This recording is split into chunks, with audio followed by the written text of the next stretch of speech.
عقل کی حفاظت کے لیے اللہ رب العزت نے وہ ساری چیزیں حرام قرار دے دی ہیں، ان سے مسلمانوں کو منع کر دیا کہ جو اس کی عقل کو خوف کر دے یا نقصان دے ہو، کیونکہ دین عقیدہ اس کا دارومدار انسان کی عقل پر ہے۔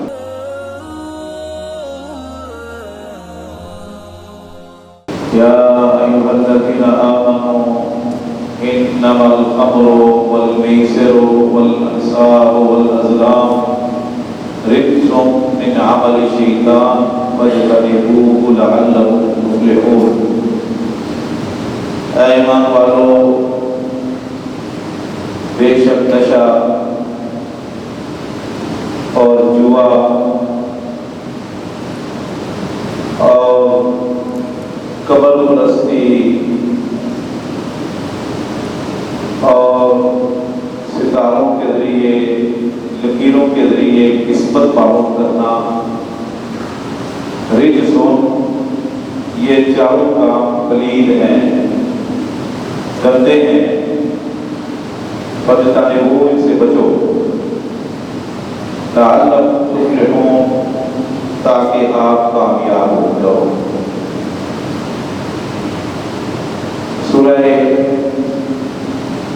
نساء کی اسی آیت کے حوالے سے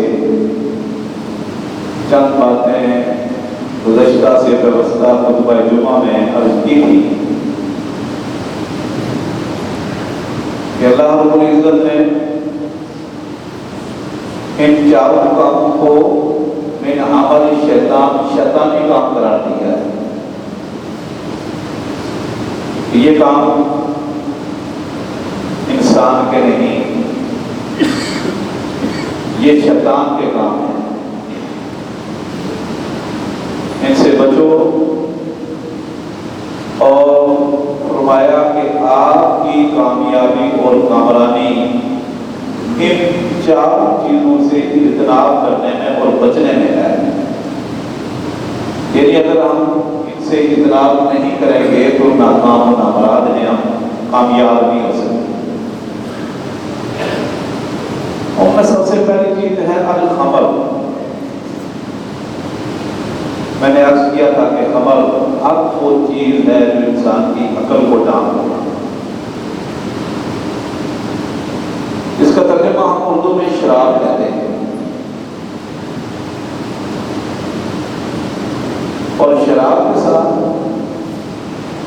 بہت ساری چیزیں منسلک ہیں، جیسے افیون ہے، ہیروئن ہے، کئی ایسی چیزیں ہیں۔ اور اس کے متعلق میں نے مختصراً بات کی تھی، کچھ بھائیوں نے کہا کہ سگریٹ، مسواک، گٹکا، بیڑی، ان چیزوں کا کیا حکم ہے؟ تو انشاءاللہ آج کے اس مختصر خطبہ میں چند باتیں عرض کروں گا۔ سب سے پہلے یہ بات سمجھیں کہ اللہ رب العزت نے ہر وہ چیز حرام قرار دے دی ہے اور اسے شیطانی قرار دیا، بچنے کا حکم دیا، اور اس کے چھوڑنے میں کامیابی کو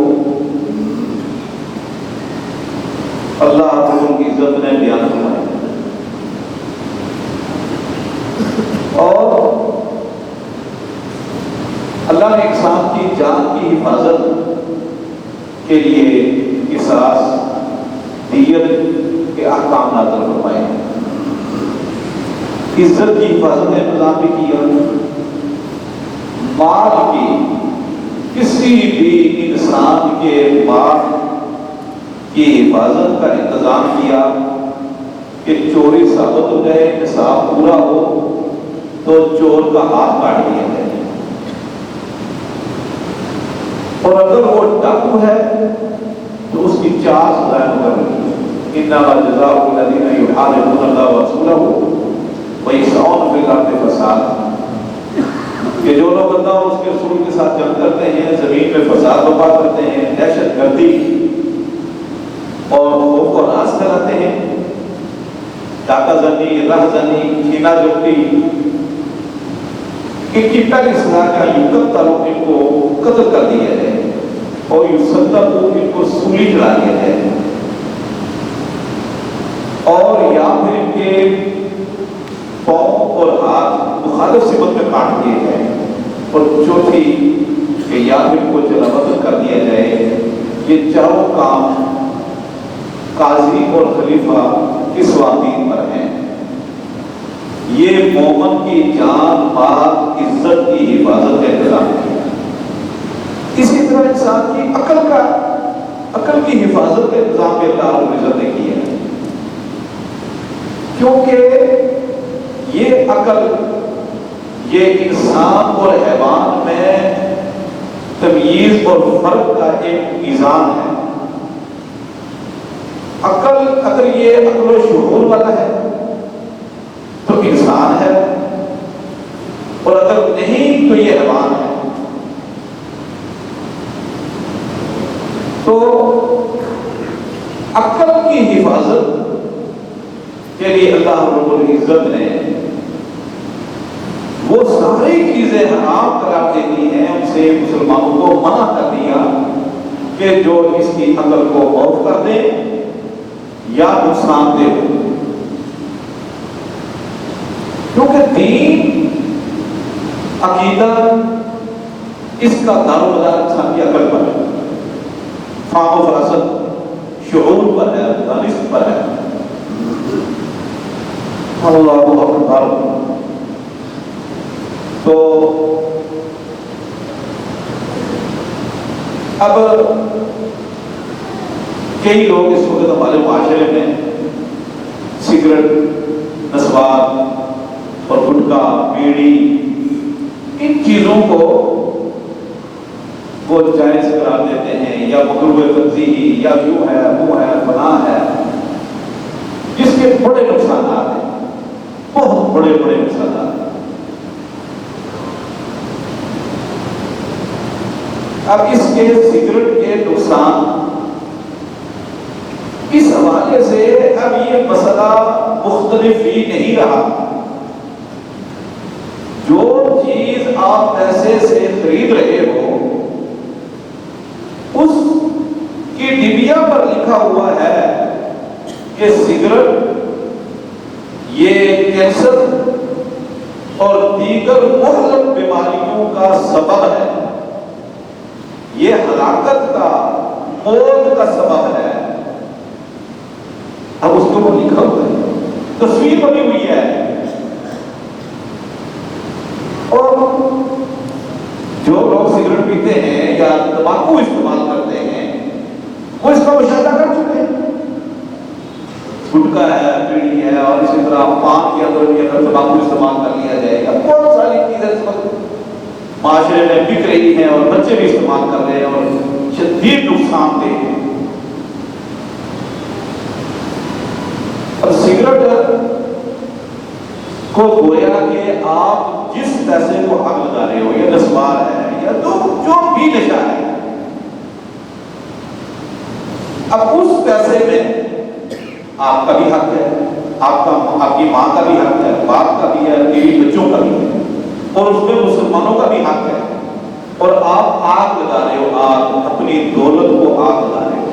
اور اس سے بڑا بے وقوف انسان دنیا میں کون ہو سکتا ہے جو خود پیسے دے کر اپنے لیے بیماری خرید رہا ہے، موت خرید رہا ہے، موت کو گلے لگا رہا ہے، مرض خرید رہا ہے۔ اور قرآن کریم اللہ کیا فرماتے ہیں؟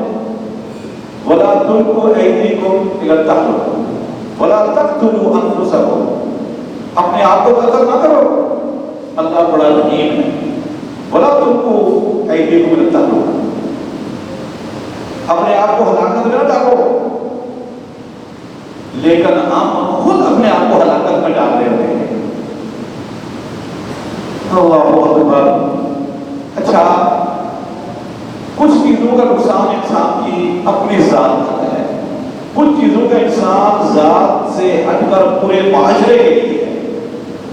مثال کے طور پر سگریٹ لے لیجیے، اس کا اپنا تو نقصان ہے، پھیپھڑے ختم،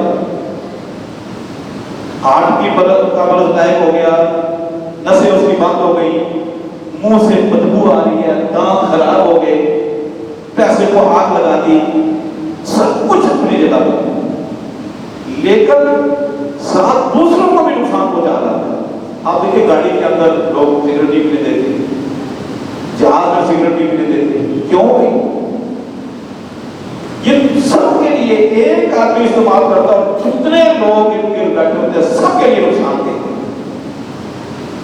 آپ کو ایک نصیحت تو اس کی دلیلیں بے شمار ہے، شاید میں بیان بھی کرنا چاہتا ہوں۔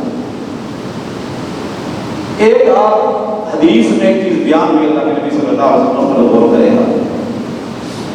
آپ صلی اللہ علیہ وسلم نے کچا پیاز اور لہسن کھا کر مسجد میں آنے سے سختی سے منع کیا۔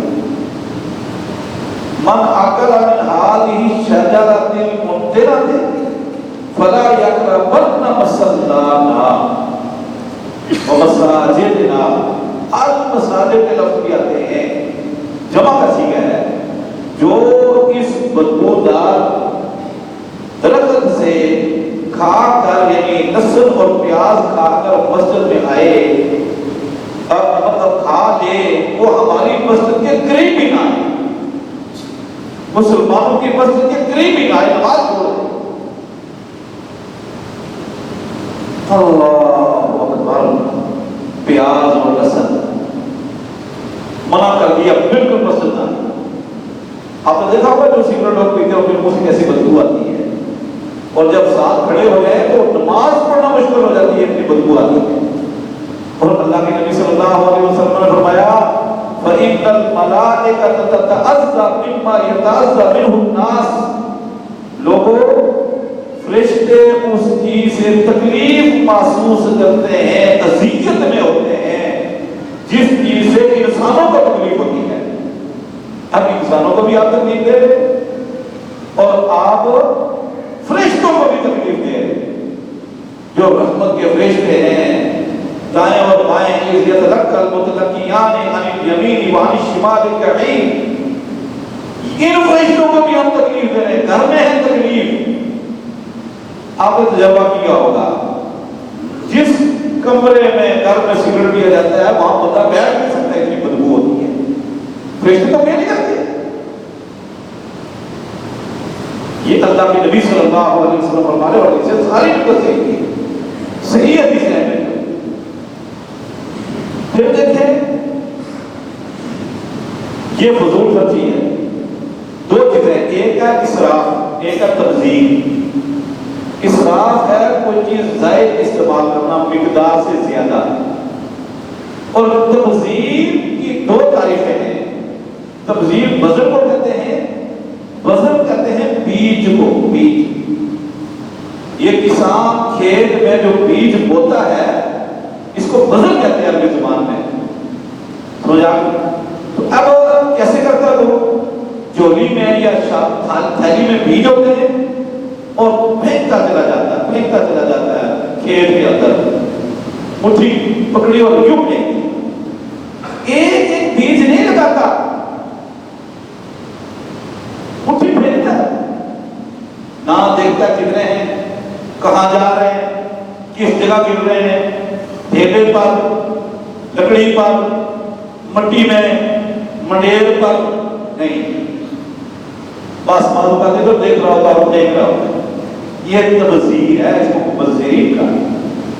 تو فضول خرچی اس کا ترجمہ کیا گیا ہے، پہلے کہ بالکل ضرورت ہی نہیں آپ اس کو خرچ کر رہے ہیں، یہ تبذیر ہے۔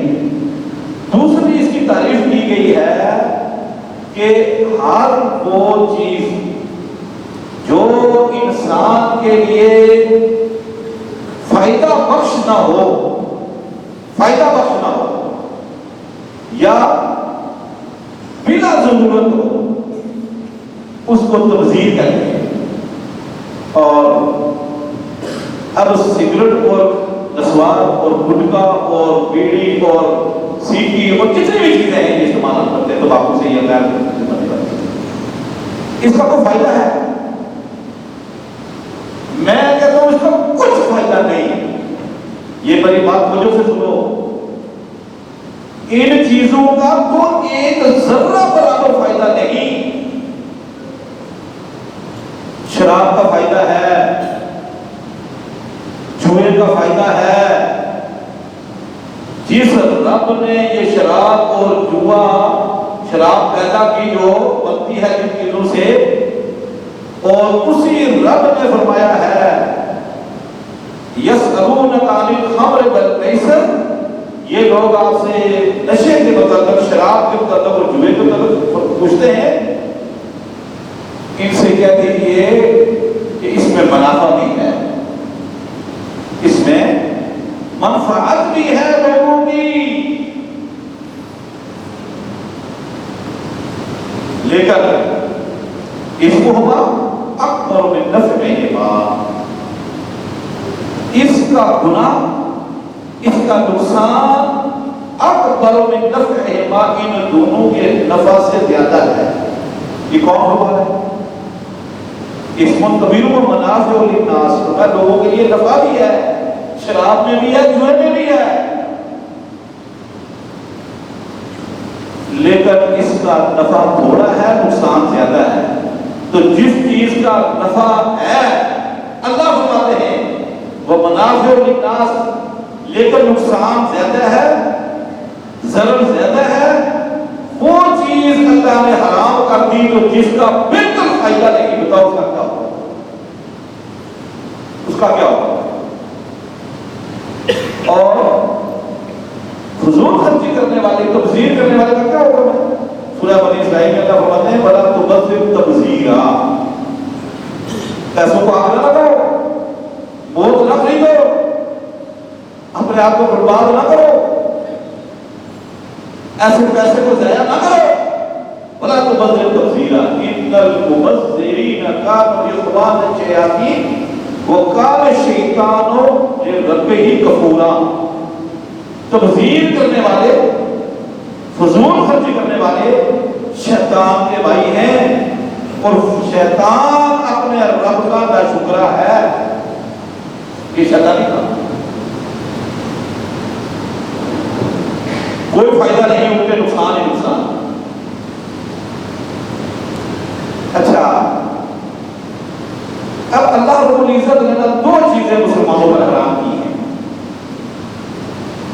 ایک جو چیز کھانے پینے کے اعتبار سے حرام ہے، ایک وہ چیزیں ہیں جو کھانے پینے کے اعتبار سے حرام تو نہیں لیکن نجس ہے، خبیث ہے، پاک نہیں، دونوں حرام ہیں۔ دیکھیں مثال کے طور پر گدھا حرام ہے لیکن ناپاک نہیں، پاک نہیں۔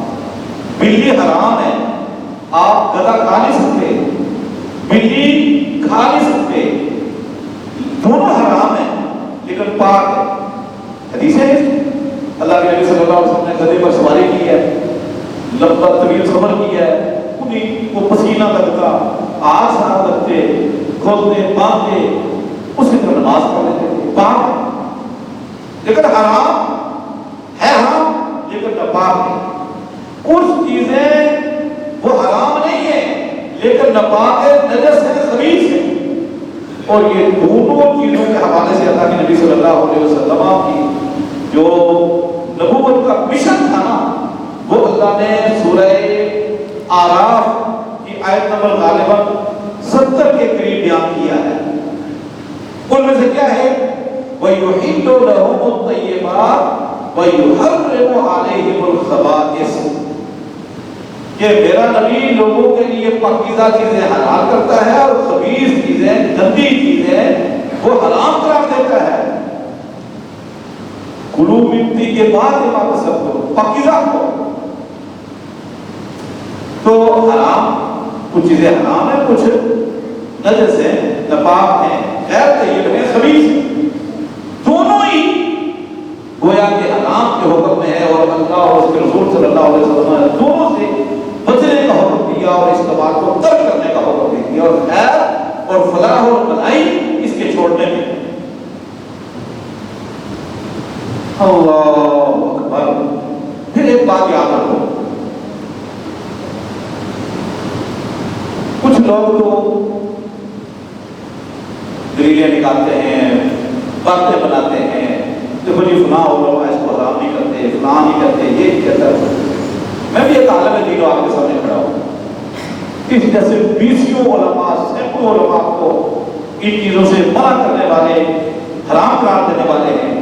اگر کسی ملک میں دوسرے علماء میں کوئی عالم دین ہے اور کہتا ہے کہ یہ حرام نہیں، ٹھیک ہے وہ عالم دین ہے، اس بارے میں ایک حدیث سنو، ہمیشہ یاد رکھا، بڑی عظیم حدیث ہے، بخاری اور مسلم ہے۔ نعمان بن بشیر رضی اللہ تعالیٰ عنہ فرماتے ہیں کہ اللہ کے نبی صلی اللہ علیہ وسلم نے نصیحت کی، ہمیں بڑی عظیم نصیحت۔ اس میں پھر آخر میں آپ نے فرمایا کہ لوگوں، ان الحلال بین وان الحرام بین وبینہما مشتبہات، حلال بالکل واضح ہے، حرام بالکل واضح ہے، اور حلال اور حرام کے درمیان کچھ چیزیں مشتبہات، مشتبہ ہیں، شبہ والی ہیں، مشتبہ ہیں، شبہ والی ہیں۔ کوئی ان کو حلال کے ساتھ ملاتا ہے، کوئی حرام کے ساتھ ملاتا ہے۔ بینہما مشتبہات فَمَنِ اتَّقَى الشُّبُهَاتِ فَقَدْ اسْتَبْرَأَ لِدِينِهِ وَعِرْضِهِ، جو آدمی شبہ والی چیز سے بچ گیا، یعنی کہ حرام سے بچ گیا، فرمایا جو آدمی شبہ والی چیز سے دور ہو گیا، اپنے آپ کو بچا لیا، شبہ والی چیز چھوڑ دی، فَقَدْ اسْتَبْرَأَ لِدِينِهِ وَعِرْضِهِ، اس نے اپنا دین بھی بچا لیا، اپنی عزت بھی بچا لی۔ وَمَنْ وَقَعَ فِي الشُّبُهَاتِ وَقَعَ فِي الْحَرَامِ، جو شبہ والی چیز میں واقع ہو گیا، داخل ہو گیا، گویا کہ حرام میں داخل ہو گیا۔ پھر آپ صلی اللہ علیہ وسلم نے مثال دے کے سمجھایا، فرمایا ذرا توجہ سے سنو، اِنَّ لِكُلِّ مَلَكٍ حِمَىٰ وَحِمَى اللَّهِ مَحَارِمُ۔ آپ صلی اللہ علیہ وسلم فرمایا کہ دیکھو بادشاہ جو ہوتے ہیں، انہوں نے اپنی ریاست میں کچھ جگہ محفوظ کی ہوتی ہیں، الگ رکھی ہوتی ہیں۔ بادشاہوں نے اپنے لیے کچھ چیزیں مخصوص کی ہوئی ہیں، کہ ہر شخص کی کوئی چیز مخصوص ہوتی ہے، اور اللہ کی محفوظ کردہ چیزیں وہ حرام کردہ چیزیں ہیں۔ فرمایا دیکھو اگر کسی بادشاہ کی کوئی محفوظ جگہ ہے جو اس نے اپنے لیے خاص کی ہوئی ہے، یا کسی بندے کی کوئی اپنی زمین کھیتی ہے،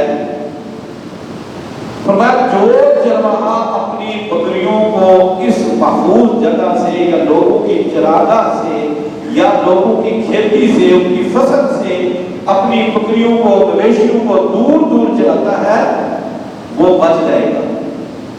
جو چرواہا اپنے مویشیوں کو چراگاہ کے قریب قریب یا بادشاہ کی اس محفوظ جگہ یا لوگوں کی اس کھیتی کے قریب قریب چلاتا ہے، یوشک ان یقع، بس اس کی آنکھ ادھر ہوئی، توجہ ادھر ہوئی، یا توجہ بھی کرے، جانور بھاگ کر کھیتی میں داخل دے۔ دور دور رہو، جو قریب چلا گیا وہ شبہ کے قریب چلا گیا اور داخل ہو گیا، اس کا بچنا ہو گیا۔ میں اس کی مثال آپ کو دیتا ہوں، جو بندہ سگریٹ نہیں پیتا نا، وہ کبھی بھی افیون اور چرس نہیں پی سکتا، یہ بات یاد رکھنا، نہیں پی سکتا۔ کون پیے گا؟ چرس کون پیے گا؟ افیون کون پیے گا؟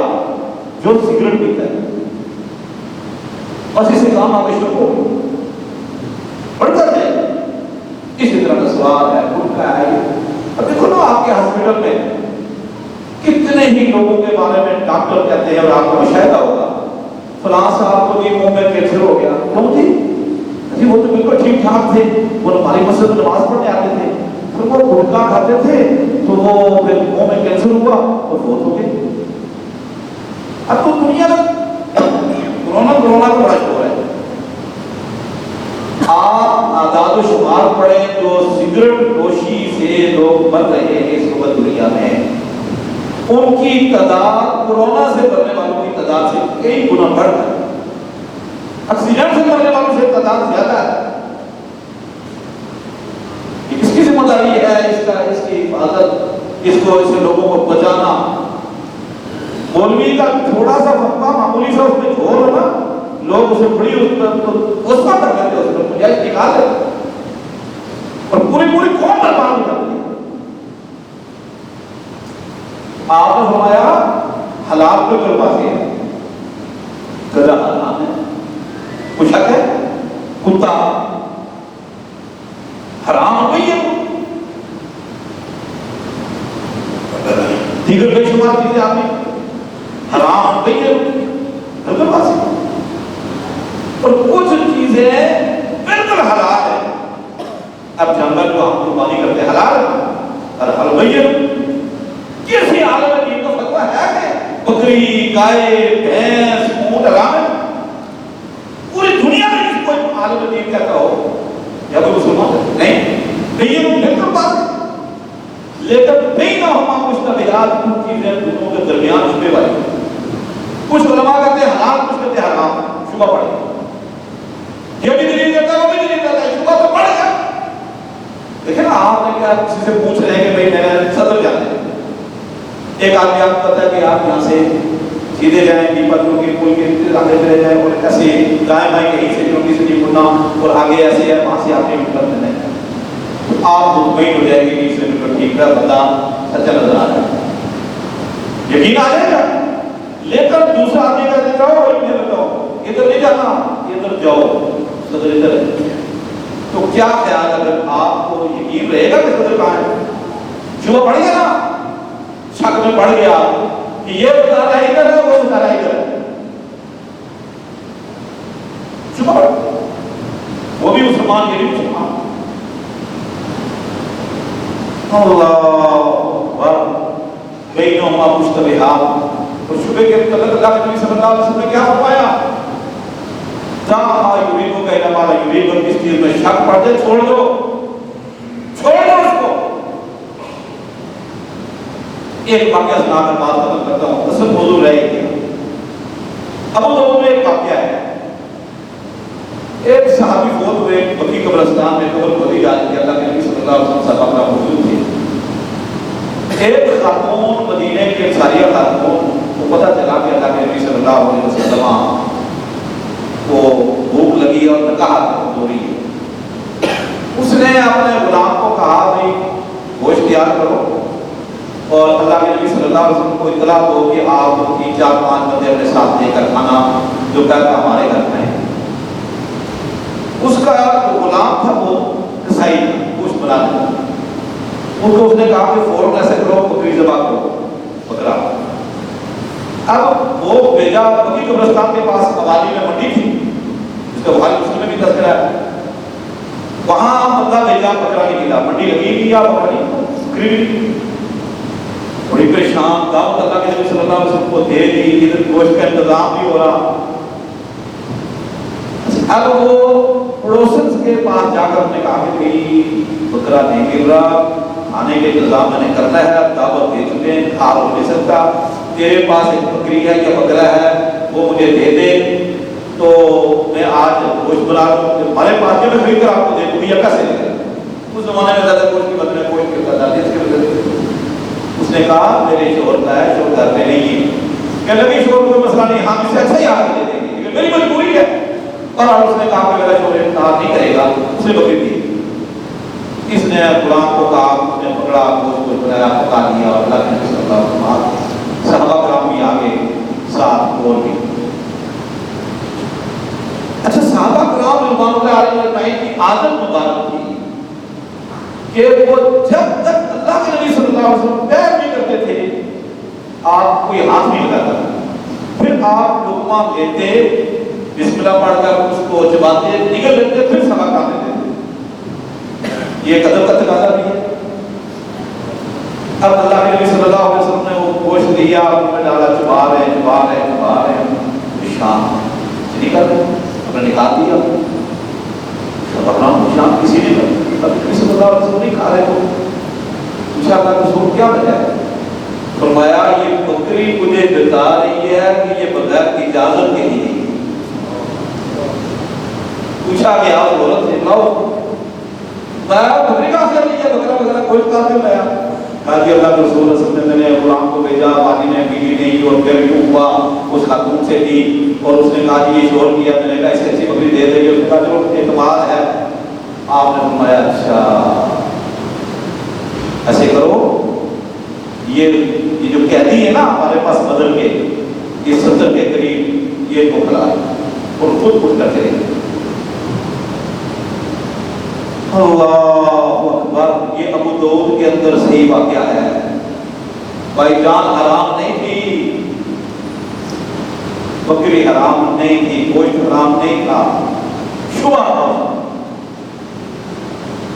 پڑ گیا. آپ نے فرمایا تھا ماجوری کو کہنا مالا یوری شبہ پڑ گیا چھوڑو دکھا ہے میں آپ کو بولا کیا نہیں بولا. سبحان اللہ. ایک صحیح مسلم ہے ایک مرتبہ صدقے کی کھجوریں اللہ کے نبی صلی اللہ علیہ وسلم کے گھر میں رکھی تھی تو وہ ایک کھجور پکڑی تو حسن رضی اللہ تعالیٰ نے منہ میں ڈالی تو آپ نے میں لیا چھوٹا بچہ میں لیا اس نے نہیں نکالی. آپ نے انگلی اندر ڈالی اور کھجور بات کیا.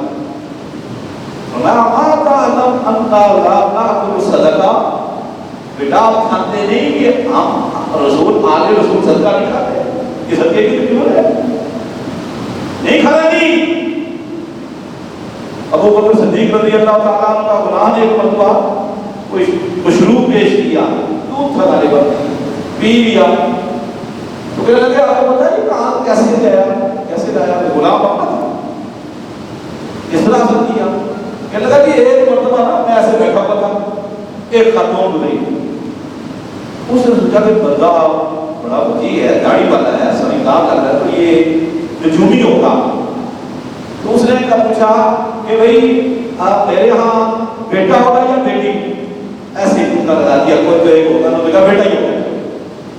اگر بیٹا ہوگا تو خوش ہو جائے گی، نہ ہوا تو بیٹی تو ہوگی نا. ایسے میں نے پوچھنا لگا دیا بیٹا ہوگا. حالانکہ میں یہ کام کرتا نہیں تھا، کہانت وغیرہ نہیں، یہ غیر کی باتیں بتا کرتی ہے. وہ کہتے ہیں کہ قدرتی بات ہے، میں بھول گیا واقعہ. آج اس عورت نے یہ دودھ بھیجا ہے، مٹھائی بھی دی ہے کہ تو نے مجھے کہا تھا بیٹا ہوگا تو تم بیٹا ہوگا تو یہ اس کی شیرینی ہے. تو میں بولا ابو بکر صدیق رضی اللہ عنہ فاخرج ما فی بطنہ، انگلی اپنے حلق میں داخل کی اور جو پہلے کھایا تھا وہ سارا ہی نکال دیا. احتیاط. ومن وقع ومن اتقى الشبهات فقد استبرأ لدينه وعرضه. جو شبہ والی چیز سے بچ گیا اس نے دین بچا لیا، عزت بچا لی. ومن وقع في الشبهات وقع في الحرام. جو شبہ والی چیز میں داخل ہو گیا حرام میں داخل ہو گیا بخاری مسلم. نقصانات، دباغاریاں، مصیبتیں سے لوگوں کے لیے نقصان دہ، فرشتوں کے لیے نقصان دہ، دولت کو آگ لگانا، اپنے آپ کو ہلاکت میں، یہ سارے نقصانات، ہر ایک نقصانات کے اوپر ایک جمعہ پڑھایا جا سکتا ہے.